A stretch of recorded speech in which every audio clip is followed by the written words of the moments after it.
जो गुरुदेव ने नाम दिया, इससे बढ़कर महत्व किसी नाम में नहीं होना चाहिए। किसी की निंदा नहीं, सब नाम हमारे प्रभु के हैं, पर हमारे लिए सर्वश्रेष्ठ नाम हो गया जो गुरु ने दिया है, जो मंत्र दिया, जो नाम दिया। एक एकांतिक में आए और बोले, हम कुछ 2-4-6 महीने से हम आपके शिष्य हैं, मंत्र ले लिया है। स्वप्न में एक महात्मा आए और उन्होंने हमको और मंत्र दिया है, तो अब तो हम समस्या में फंस गए कि आपका दिया गुरु मंत्र जपें या स्वप्न में कोई और महात्मा आए थे उनका दिया जपें, क्या करना चाहिए। हमने कहा तस्मात् शास्त्रम प्रमाणम। जब सप्तऋषि जी आए, स्वप्न में नहीं, सीधे साक्षात आए पार्वती जी के पास और कहा, ये किसके लिए तपस्या कर रहे हो? महादेव जी के लिए। महादेव जी में क्या है, चलो हम तुम्हें भगवान नारायण को पति रूप में, भगवान विष्णु वैकुंठाधिपति, अपार वैभव, उनको। तो जो माता जी ने बात कही पार्वती मैया ने, वही बात पकड़नी है। उन्होंने कहा, तजऊ न नारद कर उपदेशु, आप कहें 7 बार महेशु। सप्तऋषियों, अपने गुरुदेव नारद जी के उपदेश का मैं कभी त्याग नहीं कर सकती, चाहे स्वयं इष्ट देव भगवान शंकर आकर सैकड़ों बार कहें तो भी।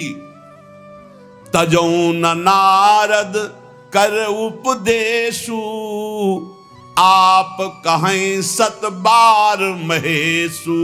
कोटि जन्म लगी रगर हमारी, बरों संभुनता रहूं कुंवारी। करोड़ जन्म लूंगी, हर बार अपने गुरुदेव के दिए हुए मंत्र का अनुष्ठान करूंगी और देवाधिदेव महादेव को पति रूप में वरण करूंगी, अन्यथा कुंवारी रहूंगी। बहुत सी कन्याएं और बहुत से वर हैं, आपको ब्याह कराने का शौक है तो आप जाइए, लेकिन मैं पर्वत से प्रकट हुई हूं, हिमालय से, मैं अडिग हूं अपने गुरुदेव के वचन में। तो यहां कह रहे, उपासक को चाहिए कि अपने गुरुदेव के दिए हुए नाम मंत्र में ही निष्ठा रखे।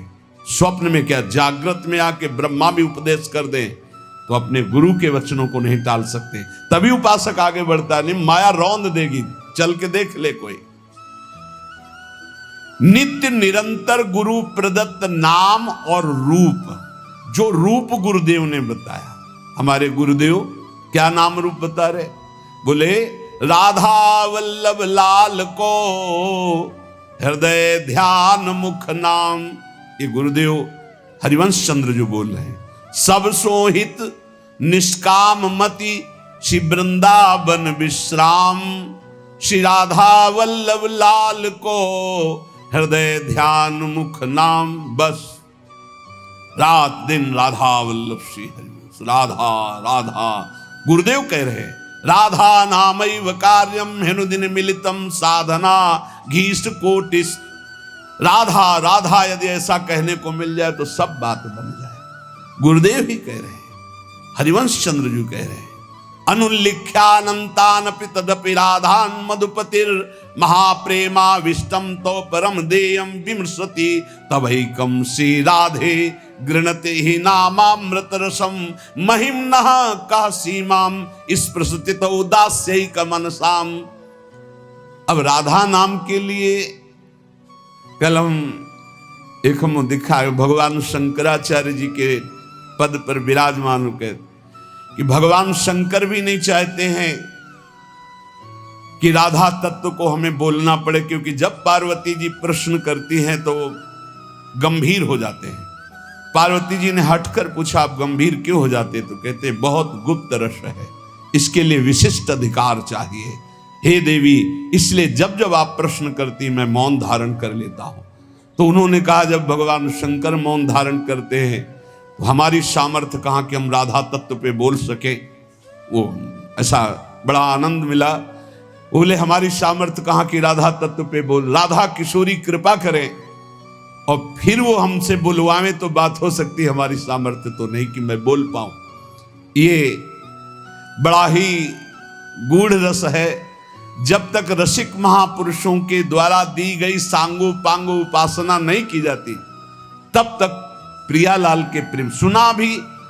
ब्रह्मानंद में एक लगाकर 1700 परार्ध गुणा किया जाए तो जो श्यामा श्याम से सुख मिलता है वो लव मात्र होगा। ब्रह्मानंद लव मात्र होगा, गुणा करने पर जो संख्या आएगी, अपार सुख मिलता है प्रिया प्रीतम में। ऐसी प्रिया प्रीतम की प्राप्ति के लिए जो रसिक गुरुदेव ने नाम दिया है, मंत्र दिया है, रूप दिया है, उसी में हमें स्थित रहना है। देखो, मन को एक सच्चिदानंद में लगाना है। माया क्या करती, भटकाव बनाए रहती है, ये विक्षेप पड़ता रहता है। अब मन इसमें नहीं लग रहा है, उसमें चलो, उसमें चलो, ये इसकी चाल है। हमको सांगो पांगो उपासना पकड़ लेनी अपने गुरु प्रदत्त, अपने आचार्य प्रदत्त। चौथा, समस्त इंद्रियां भोग विलास के लिए लालायित रहती हैं, सबकी। अब इनको भोग देना भी है, बिना भोग के, बिना विषय के जीवित नहीं रह सकते। शरीर चलाना है, सेवा धर्म पूर्ति करनी है, पानी पीना भी विषय है, अन्न पाना भी विषय है, देखना भी विषय है, सुनना भी विषय है, सब विषय के अंतर्गत आता है। तो यहां अपनी इंद्रियों से जो विषय ग्रहण करना है वो भागवती करना है। जैसे हमें पानी पीना है तो प्रभु को अर्पित करके राधा वल्लभ लाल की जय, और फिर भावना करो हृदय में प्रभु विराजमान है, जलपान करो। भोजन भोग अर्पित किया, भगवत स्वरूप प्रसाद, हम प्रसाद पा रहे। वस्त्र प्रसादी, सुनना भगवत विषय, देखना भगवत भाव, बोलना भगवत संबंध से, हर इंद्रियों के विषय को हमें भगवत संबंध से युक्त कर लेना है। यदि भगवत प्राप्ति करनी है, भगवत प्रेम प्राप्त करना है, तो पहला चरम लक्ष्य, मुझे इसी जन्म में भगवत प्राप्ति करनी, भगवत प्रेम प्राप्त करना है। दूसरा, बुद्धि का पूर्ण समर्पण अपने आराध्य देव श्यामा श्याम में। तीसरा, गुरु प्रदत्त नाम रूप लीला गुण सेवा उपासना सांगोपांग गुरु प्रदत्त। चौथा, समस्त इंद्रियां भगवत संबंध से युक्त। जब हम स्वसुख वांछा से युक्त होकर कोई भी विषय सेवन करते हैं, वो भगवत विमुख हो जाता है। जैसे हम कोई सूंघा वस्तु और प्रभु के संबंध से युक्त नहीं, ये स्वसुख वांछा से युक्त सूंघना, ये बंधन कारक हो गया। ये राधा वल्लभ लाल जी का प्रसादी इत्र, अच्छा फूहा, कितना अब ये भक्ति वर्धक होगा, पाप नाशक होगा और आपके हृदय में आह्लाद। कोई भी क्रिया भगवत विमुख नहीं होनी चाहिए। हमारी प्रत्येक चेष्टा भगवत संबंध के लिए है। हमारा शौच स्नान भी भगवत संबंध के लिए। जैसे हम पात्र मार्जन करते हैं, ऐसे हम लघु शंका शौच आदि से निवृत्त होकर पवित्र होकर अपने प्रभु की सेवा, प्रभु के सुमिरन में, वो भी भजन का एक अंग है। समस्त इंद्रियां सदा सर्वदा केवल भगवत विषयों के संबंध में ही रहे, सो सुख वांछा में न रहे। पांचवा, जीव का चिंतन प्रत्येक क्षण पदार्थ, व्यक्ति, परिस्थिति, विचार, भोगों के, क्रियाओं के, संबंधियों के, जहां जहां जाए वहां से हटाकर अपने लक्ष्य श्यामा श्याम में लगाओ, या जहां जहां जाए वहां प्रिया प्रीतम की भावना करो। जीवन का प्रत्येक पल किसी व्यक्ति के विचार में, वस्तु के विचार में, स्थान के विचार में, भोग विचार में, जहां जहां जाए वहां से हटाकर श्यामा श्याम में लगाओ, या जहां जहां जाए वहां श्यामा श्याम को देखो। छठवां, चित्त की एक एक वृत्ति से तुम्हारे आराध्य देव कभी हटने ना पावे। बड़ी उत्तम स्थिति होती उस उपासक की, एक एक वृत्ति भगवदाकार करनी है। जैसे समुद्र में करोड़ों तरंगे, ऐसे चित्त में लाखों करोड़ों वृत्तियां, हर वृत्ति भगवदाकार। गोपी जनों की थी, विक्रेतु कामा खिल गोप कन्या मुरारी पादार्पित चित्त वृत्ति, दध्यादिकम मोह वशादवोचद गोविंद दामोदर माधवेति।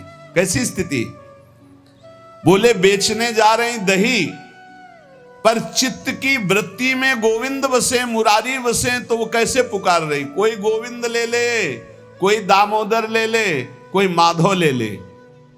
तो ब्रजवासी जन कहते हैं बावरी क्या बेच रही? तब शुद्ध आती, अच्छा नहीं तो बोल रही कोई गोविंद ले ले, कोई दामोदर ले ले, कोई माधव ले ले। विक्रेत कामा खिल गोप कन्या मुरारी पादार्पित चित्त वृत्ति दध्यादिकम। बेचना है दही और बोल रही कोई गोविंद ले ले, दामोदर ले ले, माधव ले ले। चित्त की एक एक वृत्ति श्यामा श्याम में अर्पित, ये बहुत आनंद का विषय। गाढ़ चिंतन, जब कभी भगवान की कृपा से तुम्हें सौभाग्य मिलेगा कि 2-4 मिनट के लिए शरीर का विस्मरण हो जाए, पूर्वापर की स्मृति लोप हो जाए और वर्तमान में जो चिंतन चल रहा उसी में तदात्म हो जाए, फिर देख लो कैसा आनंद आता है। कभी सौभाग्य से मिनट 2 मिनट के लिए स्थिति जिसकी आई हो या आएगी तो आप देख लें, पूर्वापर का विचार खत्म, मैं कौन हूं, कहां हूं, कैसा हूं, सब खत्म। केवल स्मृति, मात्र स्मृति, भगवत स्मृति, प्रिया प्रीतम की स्मृति। उस समय जो आनंद उसका वर्णन नहीं हो सकता। यही आनंद आता है जब एक एक वृत्ति प्रभु में लगा दो। नित्य नई उमंग, नित्य नवीन उत्साह, नित्य नया आनंद उस उपासक को प्राप्त होता है जिसकी हर एक वृत्ति प्रभु में लग जाती है। हर एक वृत्ति लगाने से लगेगी, तत्काल थोड़ी कोई सिद्ध हो जाता है। भगवान ने इसीलिए गीता जी में कहा अभ्यास योग युक्तेन चेतसा नान्यगामिना। ऐसा अभ्यास करो कि चित्त की एक भी वृत्ति कहीं बाहर ना जाए। राधा राधा राधा वल्लभ श्री हरिवंश।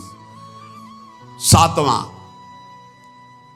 कहीं भी आसक्ति न हो, सारी की सारी आसक्ति, सारी की सारी ममता केवल एक युगल सरकार में। बहुत सुख मिलता है, अपार सुख मिलता है। जिससे प्यार होता है, अपनापन होता है, उसकी बात सुनने में सुख मिलता है। अरे वो दिशा अच्छी लगती है, वो दिशा अच्छी लगती है। जिधर अपना प्यारा बसता है ना, वो दिशा अच्छी लगती है। उधर से आई हुई वायु ऐसा लगता है प्यारे का आलिंगन हो रहा है। अभी वो प्रेम जागृत नहीं हुआ, इसलिए उस एरिया को कोई आ जाए, अच्छा आप उधर से आए, जहां अपना प्यारा बसता है उस क्षेत्र का कोई आ जाए तो ऐसा लगता है प्यारा मिल गया। उधर की वायु आ जाए तो प्यारा है। जहां प्रीतम जी देश की प्यारी लागे पौर, जिधर प्रीतम बसते उधर से यस्या कदापि वसनांचल खेलनोत। जिधर हमारी प्यारी जो प्यारे जो, सारी आसक्ति, सारी ममता एक बार युगल सरकार के चरणों में समर्पित करने का बहुत बढ़िया अवसर है। बार बार तो बनत नहीं। या संजोग अनूप मानुष तन वृंदा विपिन रसकन संग विविरूप, बहुत बढ़िया अवसर मिल गया है। मनुष्य शरीर, महामहिम परम पावन वृंदावन धाम का सानिध्य, रसिकों का संग और युगल सरकार की उपासना, सर्वोपरि उपासना। अभी आपने आनंद के तारतम्य में सुना। सारी की सारी आसक्ति, सारी की सारी ममता केवल युगल सर। जब ममता हो जाती तो श्यामा श्याम, ऐसे कोई बोले ना राधा राधा, तो एकदम हृदय में क्या दे दूं इसे, क्या कर दूं। बार बार एक ऋण सा हृदय में जागृत। इसने राधा नाम सुना दिया, इसने प्यारे जू का नाम सुना दिया, क्या इसको दे दूं, ऐसा हृदय लगता है। ऐसा हृदय मिल, जिससे सेवक जी महाराज कहते, जो हरिवंश को नाम सुनावे तन मन प्राण तासु बलिहारी। तन मन प्राण न्योछावर है उसके ऊपर, जो एक बार बोले श्री हरिवंश। सेवक जी महाराज कह रहे ये है आसक्ति, इसे कहते हैं ममता। जैसे गोस्वामी तुलसीदास जी कह रहे हैं, तुलसी जाके मुख से धोखे निक्षत राम, ताके पग की पगतली मोरे तनु की चाम। धोखे से भी निकल जाए राम, बोले वो इतना पावन हो गया कि उसके चरणों के तलवे और मेरे पूरा शरीर। गोस्वामी तुलसीदास जी कह रहे हैं। ये जब रास्ते में नौजवान राधा राधा, एक भाई तो ऐसे कहते श्री राधा श्री राधा, एकदम हृदय उफान आता, क्या दे दूं, क्या करूं इनको, कैसे। नाम में अपार सुख तब अनुभव आएगा जब आसक्ति हो जाएगी। अभी आसक्ति अन्यत्र है, नाम में आसक्ति तो है नहीं। तो एक उपासक कि मुझे नाम जपने में श्रद्धा नहीं हो रही, बिल्कुल ना हो, आप चिंता मत करो। भाव शब्द समझिए, कुभाव अनख आलसहु, नाम जपत मंगल दिशि दसहु। भाव से जपो, कुभाव से जपो, मन लगे या ना लगे तुम्हें फल मिलेगा, पक्का मिलेगा, मंगल दसों दिशाओं में होगा। विश्वास करके जपो तो, और एक दिन जब स्वाद लग जाएगा तब आप भी ऐसे ही बोलोगे जैसे बड़े बड़े संत महापुरुष बोलते हैं, नाम जीवन, नाम सर्वस्व, नाम ही हमारा प्राण धन। सारी आसक्ति, यही हमारी साधना है कि हमारी कहीं आसक्ति ना हो जाए, हमारी कहीं ममता बंटवारा में ना आ जाए, कोई हमारी ममता को बांट न ले। केवल प्रियाजू में ममता, केवल जुगल चरणारविंद में ममता। मन में भगवत स्मरण, तन से समाज सेवा, भगवत सेवा, परिवार सेवा, प्रियालाल की भावना से लालसा भगवत प्राप्ति की, भगवत प्रेम की। जीवन धन्य चल रहा है, किसी से प्रमाण की जरूरत नहीं। ध्यान दीजिए, आपका जीवन धन्य है। कैसे? बोले सारी आसक्ति, सारी ममता प्रिया प्रीतम में, मन भगवत स्मरण में, तन समाज सेवा, परिवार सेवा, भगवत सेवा, श्यामा श्याम की भावना में युक्त होकर, और चाहत भगवत प्राप्ति की। बस इस बार तो भगवत प्राप्ति करना है, इस बार तो मुझे भगवत साक्षात्कार करना है। 8वां, जीवन में राग द्वेष न रह जाए। बड़ा खतरनाक है ये राग द्वेष। अगर किसी से राग है तो बड़ा सूक्ष्म होता है राग का धागा, और वो जब हमारे ऊपर संकट आएगी, विपत्ति आएगी, या तो वो धागा दिखाई देता कि अभी वो है ना। द्रौपदी जी को पहले श्री कृष्ण याद नहीं आए, 5 महारथी पति है अतिरथी, वो याद आए, फिर भीष्मादि याद आए, फिर अपनी भुजाओं का बल, फिर दांतों का बल, और जब निर्बल तब महाबल। सुनेरी मैंने निर्बल के बल राम, महाबल प्रभु श्री कृष्ण का तब जागृत हुआ। ये राग बहुत खतरनाक है, किसी से राग ना करें। यही राग जब प्रियालाल के चरणों में अर्पित हो जाता है तो अनुराग कहलाता है। जब शरीर भोग, शरीर संबंधी, यही बहुत फंसाव वाला जन्म मरण चक्र का मूल यही राग है। और जब इसमें बाधा पड़ती तो द्वेष हो जाता है। द्वेष बहुत खतरनाक है। भजन कर रहे हैं, कई वर्ष पहले किसी ने कुछ कहा, याद आ गया और जलने लगा हृदय। उसकी पूरी सामने झांकी है, भजन कर रहे हैं प्रभु का, और झांकी है उस द्वेष जिससे हुआ है, और हृदय जलने लगा। या कभी वो सामने पड़ गया तो देखकर जल। द्वेष ना होने पावे, अजात शत्रु ते सदा। भक्त अजात शत्रु होता, एक भी पूरा सृष्टि में शत्रु ना होने पावे। तो बोले क्या भक्त से क्रोध लीला नहीं होती? क्या भक्त क्रोध नहीं करता जैसे द्वेषी पुरुष करते हैं? बोले होता है, लेकिन भक्त का द्वेष ऐसा होता है जैसे जल में रकील खींचो, कितने सेकेंड, बस जितने में खींच रही उतने में, इसके बाद नहीं। ऐसा नहीं कि उसके चिंतन में आएगा कि वो बहुत दुष्ट है, ऐसा कभी नहीं आएगा। अगर कभी ऐसा दिखाई दे रहा है तो वैसे जल में जैसे ऐसे, बस ऐसे किया, खत्म। और संसारी पुरुष का द्वेष कैसा होता है? पत्थर की रकील खींच दो तो बनी की बनी, और वो जल की रकील, जल में ऐसे रकील खींचो, 1 सेकेंड में खत्म। ऐसे भक्त का आवेश होता है। कोई धर्म विरुद्ध या इष्ट विरुद्ध या ऐसा, तो एकदम वो आवेश दिखाई देगा, लेकिन उसी क्षण वो तत्काल बिल्कुल द्वेष किंचन मात्र नहीं, किंचन मात्र मंगल की भावना नहीं। अगर राग द्वेष है तो फिर वो भक्त कैसा? जीवन में राग द्वेष न रहने पावे, किसी से राग नहीं, किसी से द्वेष नहीं, और किसी भी भोग के प्रति ऐसी प्रचंड ममता कामना ना हो कि प्रियालाल का विस्मरण हो जाए। प्रियालाल का स्मरण करते हुए धर्मयुक्त भोग को जीवन यापन के लिए स्वीकार किया गया है। प्रियालाल का स्मरण चल रहा है और शास्त्र सम्मत धर्मयुक्त भोग है जीवन यापन के लिए, लेकिन शास्त्र विरुद्ध प्रियालाल का विस्मरण करा दे ऐसा भोग भक्तजन स्वीकार नहीं करते, और जो स्वीकार करते हैं वो भक्त नहीं होते। राग द्वेष भक्त के जीवन में नहीं होता, और ऐसी भोग कामना नहीं होती जो भगवत विस्मरण करा दे या शास्त्र विरुद्ध हो। अगर शास्त्र विरुद्ध और भगवत विस्मरण कराने वाली भोग वासना, वो फिर अभी भक्ति रंग नहीं लाई। तीसरा, भजन करते हुए इसी 8वें पंक्ति में 3 बातें। पहला राग द्वेष, दूसरा भोग ममता कामना का जो विषय है वो इष्ट चिंतन और धर्म शास्त्र सम्मत। तीसरा, मद अभिमान नहीं आना चाहिए। भक्ति में भी अभिमान जागृत हो जाता है, सामने वाला ऐसा है, सामने वाला ऐसा है, जहां पर दोष दर्शन होने लगे वहां जान लेना अभिमान आ गया है।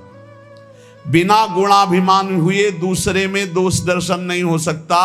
अभिमान की पहचान दूसरों में दोष दर्शन, अपने में गुण का भाव, गुण का आरोप, अपने में गुण का अभिमान, दूसरे में दोष दर्शन, ये पतन का लक्षण है, सिर्फ पतन का लक्षण। ऐसा हो जाए तो प्रभु के सामने चिल्ला के रो, बचा लो प्रभु बचाओ, अभिमान आ गया। भगवान को अभिमान बिल्कुल पसंद नहीं है। दैन्यता से भगवान प्यार करते हैं और अभिमान से भगवान रोष करते हैं। सुनहु राम कर सहज स्वभाव, जन अभिमान ना राखें काऊ। अभिमान आ गया तो कोई होगी बहुत बड़ी विचित्र भयावनी लीला, इसलिए बचो। जहां अभिमान आवे तो रो प्रभु से, प्रभु दूर कर दो। भयावनी लीला करते हैं फिर वो जब अभिमान आ जाता है। देखो कैसी देवर्षि नारद जी के साथ की, कैसे गरुण जी परेशान हो गए। भक्त के हृदय में कभी अभिमान नहीं आना चाहिए। अभिमान की पहचान दूसरों में दोष दर्शन, अपने में गुण का आरोप। इसी 8वें सूत्र में चौथा, चाहे जो कुछ नष्ट हो जाए कभी शोक विषाद नहीं करना, रोना नहीं। भक्त है, परिवार का कोई पधार गया है तो कीर्तन कर रहा है, वो रोएगा नहीं। ये रोना केवल मोह ममता का क्षेत्र है और नहीं रोना चाहिए। जब अब गीता जी का पीछे व्याख्या चल रही थी तो जो रोज सुनते हैं उनको याद होगा, रोने वाले के आंसू और नाक लार सब उस जीवात्मा को पीना पड़ता है जो पधार गया है। कभी नहीं रोना चाहिए। उस समय नाम कीर्तन करना चाहिए, भगवत यश गुणगान करना चाहिए, उस जीवात्मा के मंगल के लिए भगवान का नाम जप करके देना चाहिए, रोना नहीं। कुछ भी नष्ट हो जाए, कोई भी मर जाए, शोक विषाद नहीं करना, रोना नहीं। ये भक्ति के मार्ग का विषय है। मंजीरा उठाओ, सब मिलके कीर्तन करो और भगवान का यश गान करते हुए उनकी अंतिम यात्रा। भक्तों की तो मृत्यु भी महोत्सव होती है। संसारी लोगों के लिए छाती पीटते हैं लोग, उनकी मरे हुए व्यक्ति की छाती में नहीं, ऐसे पीटते हैं, वैसे पीटते हैं। और जब वो पीट के रो रहे हो घर वाले, तब पूछना कि तुम क्यों रो रहे हो, तब असलियत पता चलती है। वो रो नहीं रहा उसके लिए कि इसलिए रो रहा है, वो अपने लिए रो रहा है कि हम जो चाहा अपने लिए, बस अपनी कामना की पूर्ति के लिए। भक्त को कभी ऐसा नहीं करना। कोई पधार गया बहुत गंभीर, कोई रोए तो डांट देना चाहिए, चुप शांत नहीं रोना। उस जीव को क्यों अब कष्ट देना। अब तो नाम कीर्तन, मान लो 50 लोग आए, 50 लोग नाम कीर्तन करो और फिर उसको भगवान के मार्ग में अग्रसर हो आगे, जहां जीवात्मा जाए उसका अच्छी जगह जन्म हो, उत्तम कुलवान भक्तवानों के घर में जन्म हो, भगवत प्राप्ति हो जाए उसको। ऐसे नाम कीर्तन करके उसको प्रदान करो, तब तो बढ़िया बन जाएगा। ये सब बैठे बैठे वो इधर उधर की बातें उच्चारण करके रोना, ये सब कुछ भी नष्ट हो जाए। भक्त के आंसू सिर्फ भगवान के लिए गिरते, ध्यान रखना। भक्त की आंसू रूपी धरोहर सिर्फ भगवान के लिए काट दिया जाए तो भी आंसू नहीं गिरेंगे। भगवान के लिए ही आंसू गिरने चाहिए। शोक विषाद नहीं होना चाहिए, कुछ भी नष्ट हो जाए, क्यों नहीं होना चाहिए? हमारी तो सब जीवन था, ये नष्ट हो गया। जिसने एक क्षण में अनंत ब्रह्मांडों का सृजन कर दिया वो मेरा स्वामी है। वो चाहेगा तो हर व्यवस्था हो जाएगी, हर व्यवस्था। और हम आपसे सच्ची कहते हैं, भक्त का जो कुछ नष्ट होता है अच्छा होने के लिए होता है, पक्का समझना। नामदेव जी की कुटिया में आग लगी तो सब अच्छा ही अच्छा हो गया? नहीं हुआ। कहीं भी कुछ भी, भक्त का अगर कहीं भी कुछ भी हानि होगी, तुम निष्ठा से रहना, सब बढ़िया ही होगा। आप देख लेना, परिणाम में देख लेना। शोक किस बात का? कोई नई व्यवस्था किया है मालिक ने, इसीलिए पुराने को आग लगवा दी है, या पुराना नष्ट हो गया, कोई नई व्यवस्था की। भगवान की ताकत नहीं कि वो अमंगल कर दे। किसी ने कहा हमारा मन भगवान में ना लगा हो और हम फिर भोग लगाएं, सेवा करें तो भगवान स्वीकार कर लेंगे? कहां? वो बड़े कृपालु है। अरे पूरे समय मन नहीं लगा, लेकिन आपने कहीं ना कहीं मन में तो ये बनाया था कि भगवान को हम भोग लगा ले जा रहे हैं। इतनी भी ना तो श्रद्धा थी पाई भर, ना कोई भगवान से अपनापन था। स्तनों में जहर लगाया था भगवान को मारने के लिए, और भगवान ने फल दिया यशोदा मैया को जो मिलता है। ऐसे तो हमारे कृपालु भगवान है। तुम दूध का भोग लगाने सही में जा रहे हो, अब मन लगे चाहने लगे तुम्हें फल तो मिलेगा ही। ये संशय मत करो, हमारे भगवान पर बड़े कृपालु हैं। शोक विषाद का विषय भक्त का नहीं होता। किसी के मर जाने पर, या किसी के नष्ट हो जाने पर, या किसी के छूट जाने पर। अमुक ने हमको छोड़ दिया, बड़ी कृपा की, क्यों? अब हमारा सहयोगी मित्र कौन होगा? भगवान।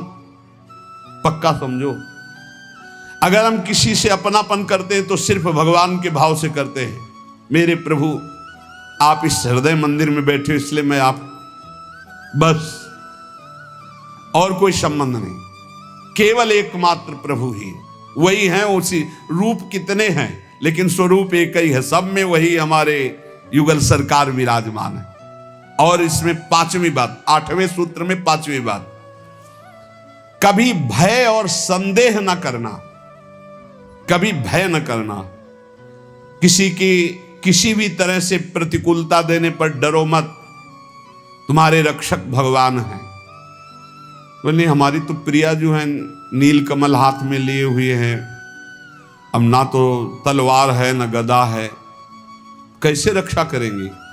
तो जो ये सब बड़े बड़े दिव्यास्त्र हैं, जो जानने वाले हैं, तो 19 चरण चिन्ह प्रिया और लाल 19 चरण चिन्ह है। ये चरण चिन्ह अपने भक्त जनों की रक्षा के लिए, इन्हीं में सुदर्शन चक्र, इन्हीं में कौमोदकी गदा, इन्हीं में सब कुछ विराजमान है। भक्त की रक्षा के लिए प्यारी जो की चरण चिन्ह बलवान। वृंदावन दास चाचा जी ने बड़ी महिमा चरण चिन्हों की वर्णन की, कभी अवसर आएगा तो सुनाएंगे। हमें भय नहीं करना और हमें संदेह नहीं करना, पता नहीं भगवान ऐसा करे कि ना करे, पता नहीं प्रिया जो आगे ऐसा संभाले कि ना संभाले। भजन तो करते हैं, पता नहीं भगवत प्राप्ति होगी कि नहीं। अरे इधर भोग भी नहीं भोग रहे हो, इधर भजन भी कर रहे हो, प्रियालाल मिले कि ना मिले, पता नहीं ये भजन सही है कि नहीं सही, इस मंत्र से काम होगा कि नहीं होगा, ये जो नाम कह रहे राधा नाम, नाम से होगा कि नहीं होगा। संदेह न करे, संशय न करे।